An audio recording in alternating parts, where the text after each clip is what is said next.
Président du gouvernement du peuple rwandais en exil, Mesdames et Messieurs les membres du GREX, chers frères et sœurs, invités à la convention du GREX à Ottawa, Mesdames et Messieurs, il m'est un insigne honneur de m'adresser à cette auguste assemblée de la 6e convention du GREX après les importantes étapes qui nous ont successivement amenés à Paris, à Cape Town, à Lilongwe, à Washington et à Brisbane, en Australie. La présente étape de notre cheminement revêt une importance particulière parce que ce n'est plus l'époque où nous nous cherchions. Nous nous sommes maintenant affirmés et nous nous ouvrons aux autres. Hommes et femmes de bonne volonté qui, comme nous, sont à la recherche d'une issue pacifique et honorable à ce que nous appelons communément le problème rwandais, ikibazo cy'u Rwanda, comme nous le disons en langue nationale. En effet, le Rwanda, notre pays, est devenu, à cause de ses mauvais dirigeants, un véritable cauchemar pour ses propres habitants et une plaie pour ses voisins immédiats et lointains. Oui, le Rwanda se trouve aujourd'hui dans l'urgence et appelle que ses propres fils et filles se penchent à son chevet pour extirper le mal qui le ronge depuis le 1er octobre 1990. Le Rwanda requiert également que la communauté internationale cesse sa complaisance à son égard, car si on en est arrivé là, c'est parce que pour satisfaire leurs multiples et inavoués intérêts dans la sous-région, les puissances de ce monde ont encouragé la dictature à s'installer dans la durée dans notre pays.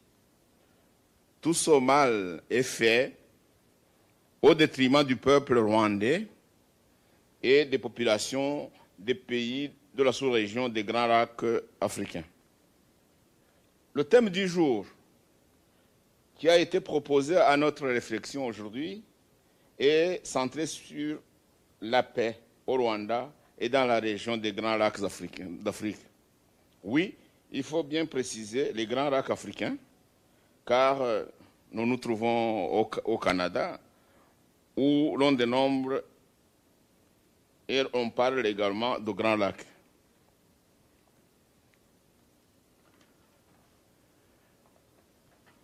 Le moment est bien choisi pour parler de la paix au Rwanda.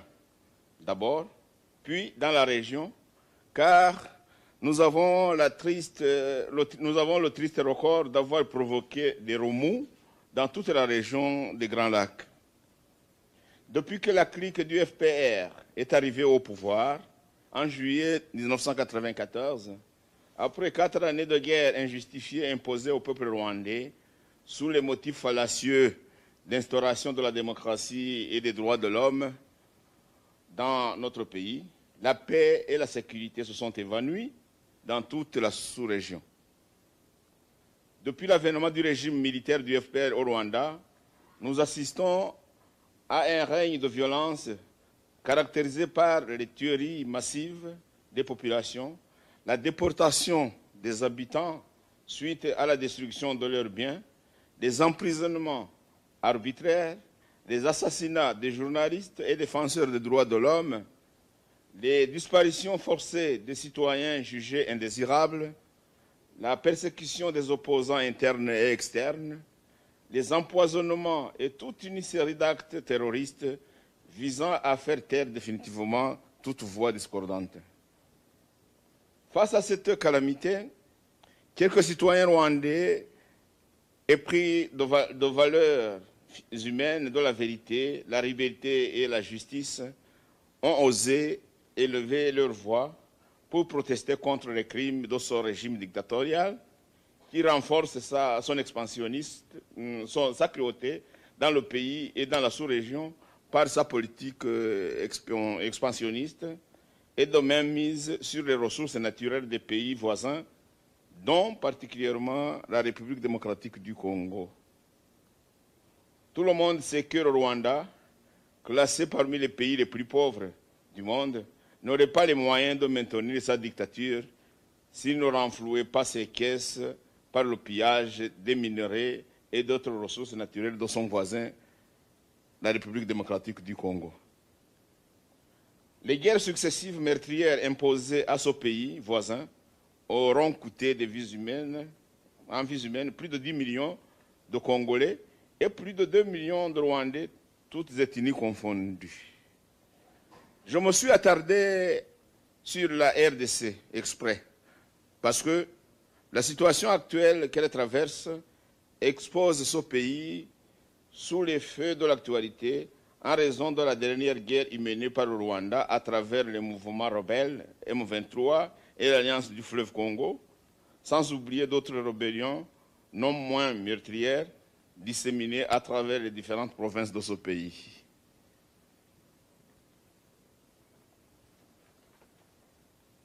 Les relations entre le Rwanda et l'ensemble des pays de la région n'est pas au beau fixe. Les chefs de la clique criminelle au pouvoir à Kigali entretiennent des querelles et des provocations avec le Burundi, la Tanzanie et même avec l'Ouganda. Ce dernier est pourtant le parrain du FPR, parce que le 1er octobre 1990, quand il a attaqué le Rwanda, c'était avec la bénédiction et l'appui en hommes et en matériel de guerre de l'Ouganda. Nous observons cependant une certaine entente criminelle entre ces deux pays, le Rwanda et l'Ouganda, quand il s'agit de se partager les butins de guerre en provenance de la République démocratique du Congo. Avec la Tanzanie, les relations ne sont pas reluisantes parce que nous assistons à une guerre de nerfs entre les deux pays. Le Rwanda joue toujours un rôle de stabilisateur à travers ses services secrets qui se mêlent de la politique interne de la Tanzanie. S'agissant des rapports entre le Rwanda et le Burundi, pays naguère considérés comme des jumeaux, ces rapports sont désastreux à l'actif du gouvernement FPR qui joue la carte de déstabilisation de son voisin, actuellement obligé de fermer les frontières communes pour protéger la sécurité du peuple burundais et celle de ses institutions. On peut dire autant au sujet des rapports avec d'autres pays de la sous-région, des Grands Lacs, où le Rwanda veut exercer son hégémonie au mépris des principes fondamentaux de l'Union africaine de l'intangibilité des frontières, hérité de la colonisation, et en foulant aux pieds le principe sacré de la coexistence pacifique entre les nations, décrété par l'ONU dès sa création. Monsieur le Président du gouvernement rwandais en exil, Mesdames et Messieurs les membres du GREX, chers invités à la convention du GREX à Ottawa, Mesdames et Messieurs, ce triste décor ne nous laisse pas indifférents. Je voudrais rendre un vibrant hommage au révérend père fondateur du GREX, j'ai cité Padre Nahimana Thomas, et ceux qui ont cru en lui et qui l'ont appuyé dans la lutte de libération du peuple rwandais.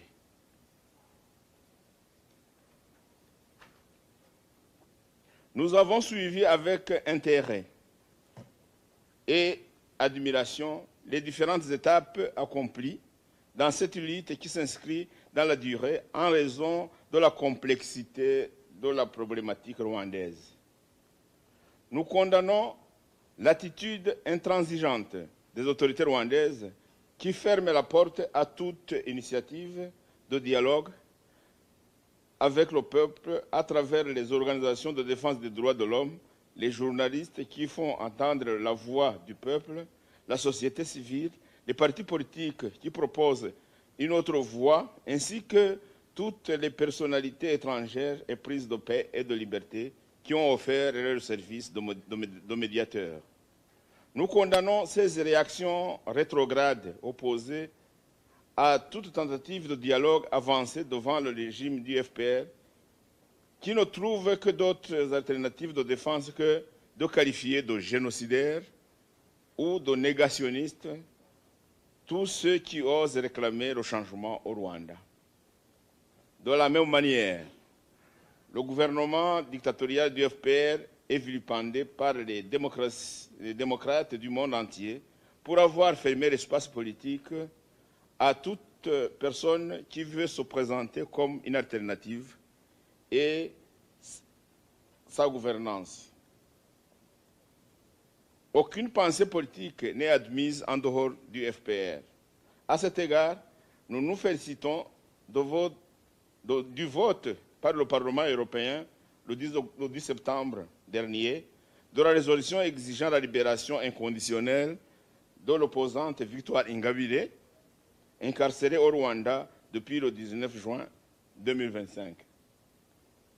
En ce qui me concerne, moi, j'ai adhéré à la politique du GREX en acceptant d'être professeur, comme on vous l'a dit, professeur dans l'établissement qu'il a créé, l'AIPA, Institut africain d'administration publique, et c'est en toute humilité que j'ai accepté d'être un conseiller du président du GREX. Pour revenir à l'AIPA, il s'agit d'une grande école internationale, faut-il le reconnaître, qui prépare les Rwandais et les Africains, en général, à la bonne gouvernance. Je profite de cette opportunité pour saluer et féliciter mes étudiants de toutes les promotions qui ne cessent d'être témoins vivants de la grandeur de notre école.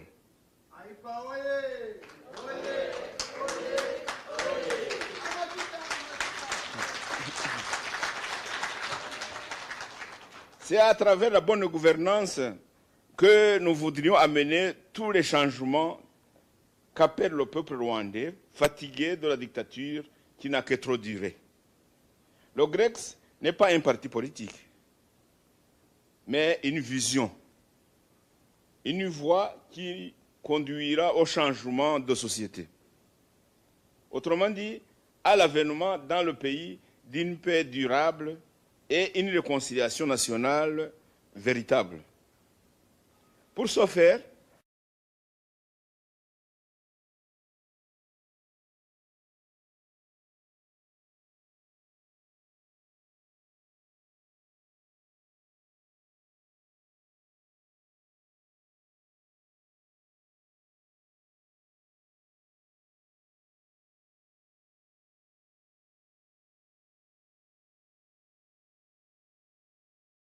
la population, par le biais de ses représentants, pourra s'exprimer sur les grands thèmes de la vie nationale, y compris le sujet que le FPR a érigé en tabou sur l'existence au Rwanda des trois ethnies, Twa, Hutu et Tutsi, qui font partie de son histoire.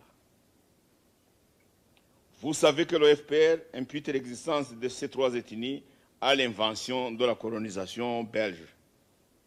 Par ailleurs, la responsabilité des uns et des autres dans l'hécatombe rwandais de 1994, ici à Noriagwiri, au Rwanda, en français, on l'exprime sous le vocable de génocide des Rwandais, d'abord, qui a glissé vers le terme de génocide des Tutsis, dans l'objectif bien compris de cacher à l'opinion internationale l'implication du FPR dans le déclenchement et le déroulement du génocide au Rwanda.